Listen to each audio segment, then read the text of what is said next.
Bonjour, je m'appelle Lorraine et aujourd'hui je vais vous présenter le yoga qui m'a pigé.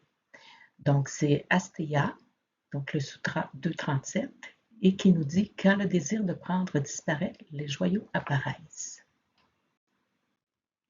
Avant d'aller dans ce volet-là, je me suis rendu compte que depuis peut-être 15 ans que je fais du yoga, que j'avais jamais entendu parler que le yoga allait au-delà des postures. Donc, tout ce qui est Patanjali, Sutra, transformation, je n'avais jamais entendu parler de ça. Donc, ce que j'ai pensé pour aller au-delà du sutra, qui pour moi était un petit morceau que j'allais chercher dans une masse d'informations, j'aimais ça, je voulais comprendre d'où ça venait. Fait que je suis allée un petit peu plus loin que le mandat qui nous était demandé, mais pour moi, c'est important que je le fasse à un moment donné pour le comprendre. Donc, le premier volet, on nous demandait, bon, c'est quoi le yoga? Donc, le yoga, on a dit, bon, c'est l'union. La définition, c'est joindre, s'attacher, unir. Donc, c'est pas juste des postures. En Occident, le volet posture a été très développé et on a toutes sortes de yoga aujourd'hui qui sont développés, mais le volet philosophique de transformation n'est pas vraiment là. Donc, la notion d'unir, je voulais savoir, on unit quoi finalement à travers le yoga? Donc, je suis allée chercher et on va avoir l'union du corps. On va travailler beaucoup sur le souffle, sur l'esprit. Et tout ça, quand on additionne ça, on va avoir un chemin vers cette fameuse transformation dont on entend tant parler là, au niveau du yoga. Donc, ce volet philosophique-là, là, union corps, souffle et esprit. De là viennent les fameux sutras. Comment on va atteindre cette fameuse transformation? Bien, Patanjali, un grand sage d'autrefois, avait développé des 195 petites phrases qu'il appelait des aphorismes. Donc, on pouvait s'amuser à méditer, réfléchir sur chacune de ces petites phrases-là que lui avait créées. Donc, l'utilité de ces fameux, c'est toutes des petites règles, c'était l'utilité pour aller vers la transformation. Donc, pour découvrir un peu, j'ai travaillé avec le livre de traduction de Françoise Mazet. Donc, peut-être qu'il y en a qui ont joué avec ça aussi. J'ai fouillé beaucoup sur Internet, puis je me suis servi un petit peu d'intelligence artificielle là, pour m'aider à comprendre, là, pour aller plus loin. Donc, le premier volet, dans son fameux livre, notre Patanjali, il a découpé ça pour que ça soit plus simple, il est allé chercher des regroupements. Donc, le livre va aller dans une partie du livre, on va avoir un volet sur les 8 membres du yoga. Donc, il appelait ça, lui, le Ashtanga Yoga. Puis, je vous ai mis une image ici pour vous démontrer que euh, au départ, on disait qu'il fallait atteindre le premier membre avant d'aller au suivant, suivant, suivant. Mais avec le temps, on s'est rendu compte qu'on pouvait aller chercher des petits volets de chacun et les développer tranquillement là, à travers de notre vie. Donc, je vous les présente rapidement, là. Donc, on en a parlé brièvement, mais moi, c'est la première fois que j'en entendais parler. Donc, on a les yamas, les règles de conduite pour bien vivre en société. Donc, quand on vit avec les autres, et il y allait aussi même avec la nature, avec le monde extérieur. Les niyamas, c'est les règles de conduite envers soi-même, d'avoir une certaine éthique personnelle. Il y allait même au niveau de la façon dont on va se tenir. Et on avait ensuite les fameuses postures, donc le travail sur le corps qui est important pour nous amener vers la possibilité de garder une posture plus longtemps pour pouvoir aller méditer. Les pranayamas, c'est au niveau de l'énergie. Donc, on découvre là, que la respiration est un élément extrêmement important dans le développement du yoga et le développement de la transformation. Pratyahara, donc c'est le contrôle retrait des sens. Donc, si on veut être capable de revenir vers soi, il faut un peu se couper de tout ce qu'il y a alentour, des bruits, des sons, de tout ce qui est même de se toucher nous-mêmes. Là, quand on veut revenir vers soi, là, on va se couper un peu de l'extérieur. Le dharana, c'est la concentration. Donc, Maryse, elle revenait souvent avec la fameuse petite phrase, là, mettez vos pensées dans une bulle et laissez-les s'envoler. Donc, au niveau de la concentration, là, c'était une image là, pour ne pas se disperser là, quand on travaille en yoga. Ensuite, le dhyana, c'est la méditation. Donc, c'est en appliquant les différentes autres règles, on peut en arriver tranquillement là, à pouvoir faire une méditation et revenir vers soi et avoir une certaine maîtrise du mental. Et tout ça pour aller vers le samadhi, l'état d'unité, donc la vie d'aujourd'hui. Je vous dirais que ce que j'ai compris, c'est que quand on vient sur notre shavasana et qu'on se relève et qu'on est bien, donc c'est un petit samadhi pour nous présenter là, de quoi ça a l'air. Donc, dans les 8 membres, il y a le yamas et j'ai choisi un petit peu de développer celui-là parce que mon Yoga Sutra en fait partie. Donc, le yamas, on a dit que c'était les règles de conduite pour bien vivre en société. D'accord?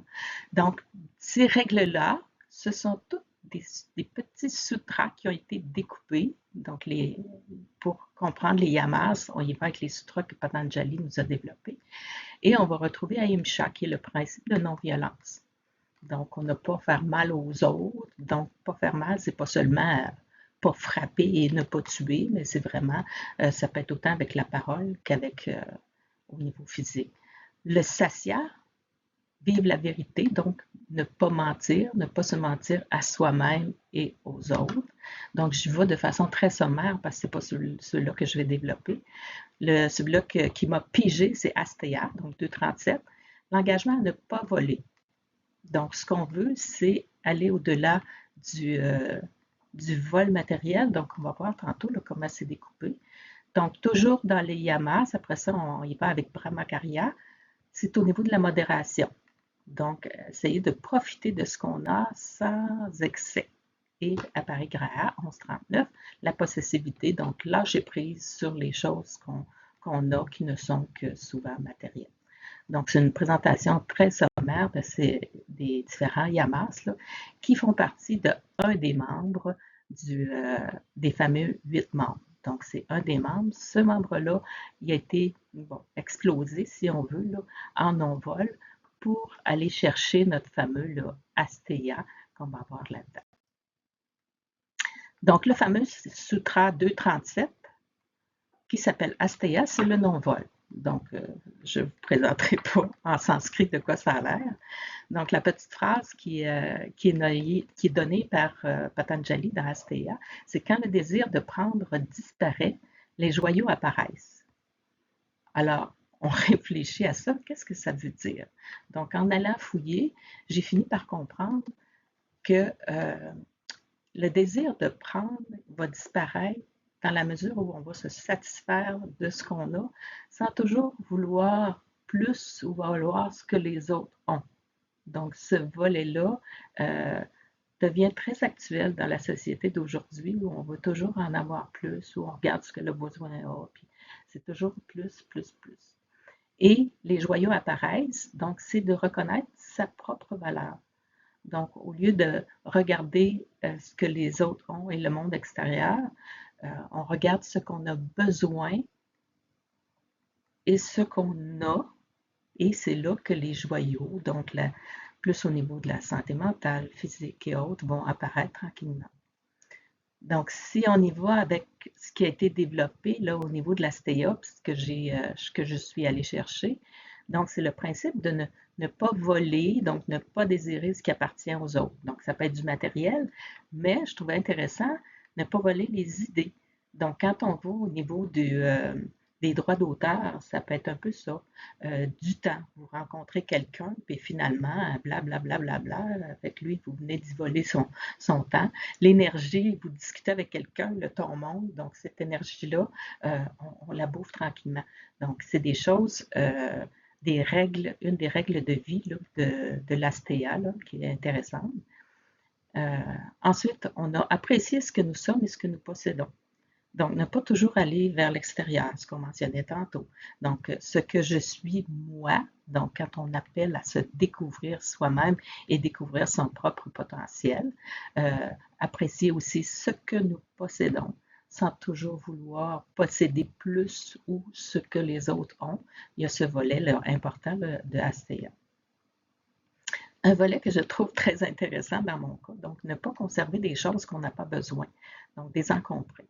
Donc, je vais vous l'expliquer tantôt. C'est celui que j'ai choisi de développer dans ma pratique, si on veut. Donc, j'ai mis la petite phrase là, de M. McSween, là, en ai-je vraiment besoin? Donc, c'est toujours la question à se poser là, au niveau des besoins. Et en lien avec le yoga, ce que je trouvais intéressant dans ce que j'ai lu, c'était de ne pas vouloir atteindre la posture parfaite parce qu'il faut travailler avec le corps qu'on a. C'est ça qui est important. Et de ne pas vouloir se comparer avec les autres. Parce que quand on va en studio, on est plusieurs à être là, puis on voit qu'il y en a qui sont plus avancés ou qui sont encore plus souples ou plus en forme, plus tout ce qu'on voudra. Donc, c'est vraiment de travailler avec notre corps et le faire pour nous et non pas en comparaison avec les autres. Donc, ça, c'est le Asteya, Sutra 237, là, de le non-vol, qui fait partie du membre des Yamas. Donc, le Sutra 237, moi, ce que j'ai dit, comment Asteya me parle, donc le principe du non-vol, je ne suis pas vraiment là-dedans. Ce qui m'a accroché, c'est de ne pas... là, je présente ma famille, juste pour vous dire là, que des fois, les besoins ont été assez grands au fil des années. Donc, tout le monde est là.